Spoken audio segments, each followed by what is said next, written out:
నాకు అట్లా అవన్నీ నమ్ముతావు ఏం నువ్వు? వద్దు అట్లా నమ్ము ఇప్పుడు నువ్వుకేం లేదనుకున్నప్పుడే వాళ్ళు అట్లా చేశారు. ఇవన్నీ ఉన్నాయి. నీతో ఎట్లనో కొట్టో, తిట్టో సంతకాలు పెట్టించుకొని అందుకనే నిన్నేమన్నా చేస్తే కనిపియట్లేదు నేను హ్మ్. వాళ్ళకి. అందుకని అసలు ఎందుకు మౌనిక మంచిగా ఎవరిదో మనలాంటి వాళ్ళ దగ్గర ఎవరికైనా బయటకొచ్చి ఇది నా పరిస్థితి ఇట్లా చేస్తున్నారని చెప్పుకుంటే తగిన పరిష్కారం చెప్తారు. నువ్వేం భయపడాల్సిన అవసరం లేదు. అవును. నన్ను తీసుకెళ్తారు, ఏదైనా చేస్తారు. అది అప్పుడు నీకు తెలియని పరిస్థితుల్లో ఉన్నావు. అప్పుడు నువ్వు ఏం చేయాలో తెలియదు. ఇప్పుడు నీకు లోకం తెలుసు, చాలా నేర్చుకున్నావు. సో నీకు కొంతమంది తెలిసిన ప్రముఖులు ఉంటారు. మా త్రూనో ఎవరి త్రూనో నువ్వు కనుక్కోవాలి.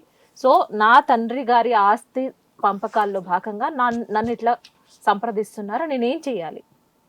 ఇప్పటి వరకు నీకేం లేదు. నీ తండ్రి ఆస్తి నువ్వు ఎందుకు కోల్పోవాలి ఇప్పుడు? ఇంకా ఇప్పటికి కూడా ఎతుకుతున్నారు అని తెలిసింది నాకు.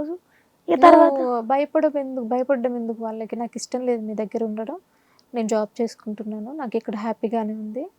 మీరు నా కోసం రావద్దండి, సారీ అంటే అయిపోయిద్దిగా. నేను ఫస్ట్ చెప్పేసిన అది, మీరు ఇంకా నా కోసం ఎంత ఎతికినా వేస్ట్, నేను ఇంకా దొరకను మీకు, నాకు వద్దు, మీతో ఉంటే నాది ఆల్రెడీ సగం ప్రాణం పోయి బతికి వచ్చిన నేను, ఇక నాకు వద్దు అని చెప్తే అంటారు ఏడికి పోతావు, ఏడికి మీ ఆడపిల్లలు అంటే బాగా ఎక్కువైపోతుందని తిట్టిరు మమ్మల్ని. తిట్టి అది ఇది అన్నా కూడా మేము పోలేము, ఇంకా ఎటన్నా ఏమన్నా వేసుకున్నా ఇంకా అది ఇది ఉంటే వాళ్ళు తెలిసిన వాళ్ళ ద్వారా పంపిస్తున్నారు. అందుకని సిమ్ములది ఎప్పుడు అనేది సిమ్ తీసి వాడేస్తున్నాయి నేను ఇంకేంటని. నువ్వు అనలేదా మా అమ్మ చనిపోతే, మా నాన్న చనిపోతేనే రాలేదు, అట్లీస్ట్ మేము చిన్న పిల్లలము, మా అమ్మ చనిపోయి మేము ఉంటే నన్ను ఇట్లా చేశారు, ఇబ్బంది పెట్టారు, నేను ఎందుకు రావాలి మీ దగ్గరికి, నాకు లైఫ్ ఉంది. చెప్పిన అన్నీ చెప్తేనే అంటున్నారు అక్క వాళ్ళు, నీకు ఎంత టార్చర్ ఉన్నా ఏమున్నా ఇంట్లో వాళ్ళ దగ్గరే ఉండాలి, బయటకు పోవద్దు, ఏదైనా మన ఫ్యామిలీ దగ్గరనే చూసుకోవాలి. నాకు బాగాలేనప్పుడు మీరు అలా రాలేరే అని అడగలే? అడిగాను, అది కూడా అన్నా నేను. అడిగితే కూడా ఏమంటున్నారు, ఉంటాయి మనం ఎన్నెన్నో ఉంటాయి, చూసుకుంటాం చూడకపోవడం, అది ఇదని ఎట్లెట్లనో మాట్లాడుతున్నారు. ఆస్తి కావాలి కదా, ఇప్పుడు ఎన్నైనా మాట్లాడతారు వాళ్ళు. నువ్వు సంతకం చేయాలి కదా, అప్పుడు గుర్తొస్తుంది. మన అమ్మ నాన్న లేనప్పుడు ఎవ్వరికి గుర్తురారు. నేను మా నాళ్ళు ఉన్నారు, నా కూతురు, నా ఏమంటారు కోడలు, అప్పుడు గుర్తు రాలేదు. సరే ఇప్పుడు ప్రెసెంట్ సిచ్యువేషన్ ఏంటి నాన్న?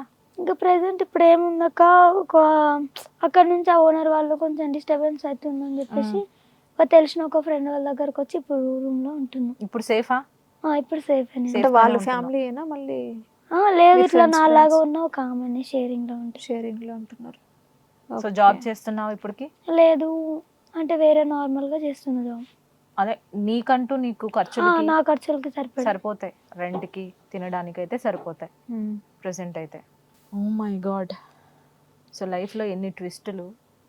ఒక్క ఏదో బయట నిజంగా మౌనిక పేపర్ ఆ ఏజ్ కి ఏవైతే చూడొద్దు అనుకుందో అన్నీ చూసేసింది. ఆ న్యూస్నో ఈ న్యూస్నో చూస్తున్నాం కానీ కళ్ళకి కనబడేలాగా ఒక అమ్మాయి వచ్చి అట్లా నా లైఫే ఇది అని చెప్తుంటే అస్సలు ఓర్చుకోలేకపోతున్నాము. అక్కడ కూర్చుందేమో, నాకైతే వచ్చి గట్టిగా వెళ్ళి హక్ చేసుకుందా నానా అట్లా అనిపించేస్తుంది నాకు. లేదా వాళ్ళ దగ్గరికి వెళ్ళి 4 పీకి ఈవిడికి ఏమో ధైర్యం లేదు, చూస్తేనేమో బక్కపలచగా ఉంది. అమాయకురాలు ఫస్ట్, ఒకటి చెల్లి వదిలేసింది, వాళ్ళకి అడ్వాంటేజ్ అయిపోయింది, మనం ఏం చేసినా నడిసిద్ది, మాట్లాడే వాళ్ళు ఎవరు లేరని. నేను నార్మల్గా నేను ఎన్నో షోస్ చేశాను, బట్ ఇలాంటి స్టోరీ అంటే భార్య భర్తలది అలాంటివే విన్నాను తప్ప ఇంత చిన్న పిల్లని ఇంత మానసికంగా అసలు ఇంత 20 ఏళ్ళు లేవు తనకి. సరే ఎవడో దారిన పోయే దానయ్య అంటే సర్లే తాగేసి ఉంటారు అనుకోవచ్చు, సొంత పెద్దనాన్న, తమ్ముడు, అసలు అమ్ము. సో మళ్ళీ వాళ్ళు ఏమన్నా నీకు కాంటాక్ట్ లో రావడానికి కానీ ఎవరైనా పంపించడానికి ఇట్లా బెదిరించడానికి ఎవరైనా వచ్చారా తర్వాత? ఇప్పుడు ఇంకెవరు నేను కనిపించట్లేదు వాళ్ళకి. నాదేదో నేను మార్నింగ్ పోతే నైట్ వరకు రాకుండా అలాంటి జాబ్ చూసుకున్నా. నేను ఎవరికి కాంటాక్ట్ అవ్వట్లేదు. ఒకవేళ నెంబర్ ఎవరైనా ఇచ్చి సిమ్ తీసేస్తున్నా వెంటనే. సో ఎన్ని మర్చిపోయి లైఫ్లో అసలు ఎవరికి జరగరాని తప్పులు, ఎవరికి జరగరాని నేరాలు, ఘోరాలు అనుకోవచ్చు, అట్లాంటివి జరిగినాయి. సో ఎన్ని మర్చిపోయి ఒక లైఫ్ని స్టార్ట్ చెయ్యాలి నీకు కొత్తగా ఫ్రెష్గా అని నీకు అనిపిస్తుందా? ఇంకొకసారి అట్లా ఊహించుకుంటే కూడా భయం అవుతుంది అక్క. ఇప్పుడు లైఫ్లో అంతా చూసిన తర్వాత ఇప్పుడు ఇంకొకరిని చూస్తే రేపు వాడు కూడా మోసం చేసి పోతే మళ్ళీ పరిస్థితి ఏంటి? ఇప్పుడు అంటే ఎవరికి తెలియదు ఈ స్టోరీ. నా లైఫ్లో నాకుంది, నా వరకే తెలుస్తుంది ఇది. తర్వాత ఇప్పుడు ఒక్కొక్కరిని లవ్ చేసినాం అనుకో, బయటకి అట్టు వెళ్తాం, వెళ్ళిన తర్వాత నలుగురికి తెలుస్తుంది. నలుగురికి తెలిసినాక వాళ్ళు ఏమంటారు, ఇప్పుడు ఇడుతుంది మళ్ళీ అట్లా అలాంటి పేరు వద్దు అనేసి దాని జోలికి వెళ్ళట్లేదు అక్క. ఏంటి లైఫ్లో పెళ్ళనే ఇవన్నీ నీకు తెలియని వయసులో తెలియకుండానే నీ ప్రమేయం లేకుండా జరిగిన సంఘటనలకి ఇప్పుడు నీ ప్రజెంట్ లైఫ్ని ఎందుకు నువ్వు అట్లా చేసుకోవడం? నీకు తెలియలేదు కదా, నీకు తెలియలేని వయసు అది. నీ తప్పు కాదు కదా అది నానా. తప్పైతే కాదు కానీ మొత్తం అయితే లైఫ్ అయితే స్పాయిల్ అయిపోయినట్టే కదా అక్క. సరే ఓకే, ఇవన్నీ ఇవన్నీ స్ట్రగుల్స్ పడుతున్నావు, నీ వర్క్ నువ్వు చేసుకుంటున్నావు, ఫ్రెండ్స్ వాళ్ళతో ఉంటున్నావు అంటే ఈ మధ్య కాలంలో నీకేమైనా ఎవరైనా ప్రపోజ్ చేయడము, అట్లీస్ట్ నేను పెళ్లి చేసుకుంటాను నీకు ఎవరు లేరు కదా, నేను బాగా చూసుకుంటాను అని ఎవరి దగ్గర నుంచి అయినా ఇలాంటి ప్రపోజల్స్ వచ్చాయా? ప్రపోజల్స్ అయితే వచ్చినాయి అక్క, కానీ ముందు మెయిన్ ఏంటంటే నేను షేర్ చేయను. నమ్మలేకపోతుంది. ఫస్ట్ నేను ఎవరికి నా పర్సనల్ విషయం షేర్ చేయను, ఎందుకంటే మామ్ డాడీ లేడంటే మళ్ళీ ఎవరు అడ్వాంటేజ్ తీసుకుంటారేమో ఒక చిన్న డౌట్. ఇప్పుడు ఒకవేళ చెప్పినా అనుకో, సరే వాడుకుని వదిలేస్తాం అనుకుంటారు. సో నేను అందుకని ఎవరు అడిగినా మా మమ్మీ డాడీ ఊర్లో ఉంటారు. ఇది ఒక్కటే చెప్పుకొని లైఫ్ మూవ్ ఆన్ అవుతున్నాం. సో ఇలా అని ఎంతవరకు ఉంటావు చెప్పు? ఇంకా చెప్పలేము అక్క, ఇక లైఫ్ ఒక అనేది లైఫ్ కావాలి కదా నాన్న. నాది ఇంకెంత వరకు ఉందో తెలియదు కదా అక్క, అంతవరకు ఇట్లానే ఉండాలని ఫిక్స్ అయిపోయాను. ఇక మ్యారేజ్ అన్న థాట్ వస్తే ఇంకా లేనివన్నీ గుర్తుకొచ్చి ఏడుపు వస్తుంది ఇక నైట్. సో ఏం చేయాలని ప్రెసెంట్ నువ్వు? ఏం లేదక్క, ఎవరి మీద ఆధారపడొద్దు, నా డ్యూటీని నా జాబ్ నేను చేసుకోవాలి, నా కాళ్ళ మీద నేను ఉండాలి, ఎవరిని ఒక రూపాయి అడగొద్దు, ఎవరిని కాళ్ళ దగ్గరికి వెళ్ళొద్దు. వావ్, సూపర్, నైస్, నేను చాలా బాగా అనుకుంటున్నావు, చాలా గొప్ప మనసులు అనేది.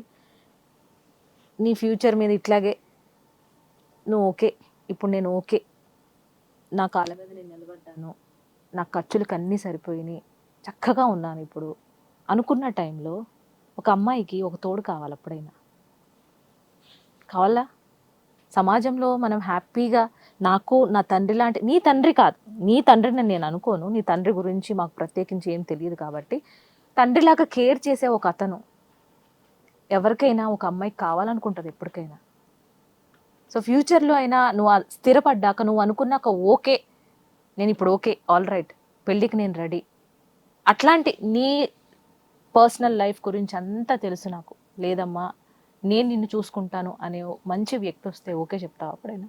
ఒకవేళ నా అన్నీ అర్థం చేసుకొని నాతో నీకు ఉంటాను ఇంకా మూవ్ ఆన్ అవుతా అని అంటే లైఫ్లో సెట్ అయినాకైతే వద్దు అక్క. ఎందుకంటే లైఫ్ సెట్ అయినాక వచ్చినాడు అనుకో, అంటే ఇప్పుడు నేను సెట్ అయింది ముందు వెళ్ళి సెటిల్ అని చూసి మ్యారేజ్ చేసుకునే వాళ్ళు ఉంటారు. అలాంటి లైఫ్ నాకు వద్దు. నేను ప్రెసెంట్ ఎలా ఉన్నా అంటే ఒక అమ్మాయి రోడ్డు మీద ఉంది, లో హెల్ప్ చేసిన ఆ చెయ్యే నాకు కావాలంటే కావాలి ఇంకా అంతే. నేను రోడ్డు మీద ఉన్నప్పుడు వచ్చి చేపట్టుకోవాలి, నేను పైకి వెళ్ళిన తర్వాత పట్టుకొని ఏం లాభం అక్క దానికి? ఎవరైనా పట్టుకుంటారు అది. ఆ టైంలో ఇప్పుడు ఇల్లేంది వేరే ఫ్యామిలీ కూడా వస్తుంది కదా అక్క. ఆ టైం చాలా క్లియర్ గా విజన్ తో ఉన్నావు, నీకు ఆ ఎక్స్పీరియన్స్ ఉంది కాబట్టి సో నేను చాలా కరెక్ట్ గా మాట్లాడుతున్నావు. సో నేను అందుకనే వద్దు అనుకుంటున్నాను అక్క. చూస్తా అన్నీ పర్టికులర్ ఇట్లనే ఉంటా అని చెప్పాను. ఒకవేళ నాకు నా మైండ్ సెట్ అనిపించి ఓకే అని అన్నీ నాకు కరెక్ట్గా ఉంటే అప్పుడు పక్కా మ్యారేజ్ చేసుకుంటా 100%. సూపర్ అమ్మా. ఇప్పటి వరకు అలాంటి పర్సన్ దొరకలేదు, అవి దొరికితే ఫ్యూచర్లో చెప్పలేను అక్క. ఒక ఆడపిల్లకి జరగరాని సంఘటనలు, వినరాని సంఘటనలు, వినరాని మాటలు నీ లైఫ్లో చాలా చూసావు. సో చివరికి ఏ చెల్లి కోసం అయితే ఊరంతా వదిలేసి బయటకు వచ్చావు, ఆ చెల్లె చివరికి నిన్ను కాదని వదిలేసుకుంది. సో తను ఇష్టపూర్వకంగా వెళ్ళింది కాబట్టి నువ్వు ఎన్ని కేసులు పెట్టినా తను తిరిగి రాదు. ఇక తన ఏం చేసుకునే ఎట్లా ఉన్నా తన లైఫ్ తను లీడ్ చేసుకుంది కాబట్టి వదిలేసుకోవడమే. ఇంకా చెల్లి గురించి నువ్వు ఆలోచించాల్సిన అవసరం కూడా లేదు, ఎందుకంటే నీ మీద అక్క అనే ప్రేమ ఉంటే ఈ పాటికి వచ్చేది. చెల్లిదారి చెల్లిది, ఇంకా మనం ఏం చేయలేము, ఇంక వదిలేసుకోవడమే అని కూడా ఫిక్స్ అయిపోయావు కదా నువ్వు, రైట్. సో లైఫ్లో చిన్నప్పుడే కొన్ని తీయని ప్రేమ కథలతో స్టార్ట్ అయిన నీ లవ్ స్టోరీ అసలు వినకూడని సంఘటనలతోటి ఎండ్ అయిపోయింది. సో లైఫ్ అనేది మనం ఎప్పుడూ ముందుకు వెళ్తూనే ఉంటాం కాబట్టి పాస్ట్ ఈజ్ పాస్ట్, వదిలేసుకోవడమే, నువ్వు ఏం చేసేది లేదు, దాన్ని గుర్తు చేసుకోవద్దు ఎప్పటికీ కూడా. ఆ సంఘటనలు ఒకవేళ ఎవరైనా ఆస్తి పంపకాల కోసము ఎప్పుడైనా వస్తూ ఉంటే ధైర్యం చేసుకొని మాలాంటి వాళ్ళ దగ్గరికి రా. నీకు ఎప్పుడైనా బాధ అనిపిస్తే కౌన్సిలింగ్ ఇస్తూ ఉంటాము, వాళ్ళకి చెప్పాల్సిన మ్యాటర్ చెప్తూ ఉండు, కానీ అప్పుడు దాకా నువ్వు సైలెంట్గానే ఉండు, అర్థమవుతుందా? నీ లైఫ్లో నువ్వు ముందుకెళ్ళాలి కాబట్టి నువ్వు ఎట్లా ఉండాలనుకుంటున్నావు అట్లా ఉండు, బట్ ఇట్లాగే ఉండాలి అని అనుకోవద్దు. నీ లైఫ్కి ఒక స్ట్రాంగ్ మగాడు అవసరం ఈ టైంలో. నిన్ను కాపాడుకోవాలి, అలాగే నీతో పాటు నీకున్న సమస్యల్ని కూడా తుడిచిపెట్టేయాలని నేను కోరుకుంటున్నాను. ఎన్నో చూసి వచ్చావు కాబట్టి ఎవరైనా కళ్ళల్లో కళ్ళు పెట్టి మాట్లాడితేనే కరెక్ట్గా మాట్లాడుతున్నట్టు, అవునా కదా? అవునా? ఎస్ అక్క. రైట్. మరి ఎవరైనా మాట్లాడుతున్నప్పుడు ఆ భయం అనేది ఉంటుంది మనసులో. ఆ భయాలన్నీ పక్కన పెట్టి దాన్ని అధిగమించి ముందుకు వెళ్ళాలి నువ్వు. ఆయన ఎట్లాంటి వాడు ప్రయోరిటైజ్ చేసుకో, నువ్వు ఆ వ్యక్తిని చూడు, గమనించు. ఎట్లయినా ఆ రిలేషన్షిప్లో ఆయన చేసే ప్రతిదీ మనకు అర్థమైపోతుంది, ఇది మంచివాడా కాదా అని. సో అలా నువ్వు ట్రావెల్ అయితే గానీ ఆ పరిస్థితి నుంచి నువ్వు బయటకు వస్తావు. అంతేగా నువ్వు అక్కడే ఆగిపోతే అక్కడే ఆగిపోతావు. సో అలాంటి భయాలు ఏమన్నా ఉంటే ప్రతి ఒక్క మగాడు మంచోడు అవ్వడు, అలాగే చెడ్డోడు అవ్వడు. నువ్వు చూసిన ఆ చెడు లైఫ్ అంతా పక్కన పెట్టేసేయి. మంచి వాళ్ళు కూడా చాలా మంది ఉన్నారు సమాజంలో. లేదంటే ఎన్నో ప్రేమ కథల్ని మనం చూడం ఇప్పుడు. సో హ్యాపీగా నీ లైఫ్ని లీడ్ చేసుకో, భయాలన్నీ పక్కన పెట్టాయి. అదే నేను కోరుకుంటున్నా ముందు. అండ్ ఎవరితో మాట్లాడినా కూడా నువ్వు భయపడాల్సిన అవసరం లేదు. ఒక అబ్బాయి నీతో ఎట్లా మాట్లాడుతున్నాడో నీకు అర్థమైపోయింది. సో నువ్వెట్లా మాట్లాడుతున్నావో, నువ్వు ఎట్లా బిహేవ్ చేస్తున్నావో దాన్ని బట్టి అవతల పర్సన్ నీకు మర్యాద ఇవ్వడమా, నీతో పిచ్చిగా బిహేవ్ చేయడమా చేస్తాడు. సో ఫస్ట్ ఆఫ్ ఆల్ మంచిగా మాట్లాడు, నీట్గా మాట్లాడు, రెస్పెక్ట్ ఇచ్చి మాట్లాడు, భయపడకుండా మాట్లాడు. ఓకేనా? ఓకే And అక్క. నా కోసం ఒకటి చేయాలి, మంచిగా తినాలి, డబల్ రావాలి నెక్స్ట్ టైం. ఓకే అక్క. ఓకే నాన్న, thanks for coming thank you అక్క. And all the best to your future.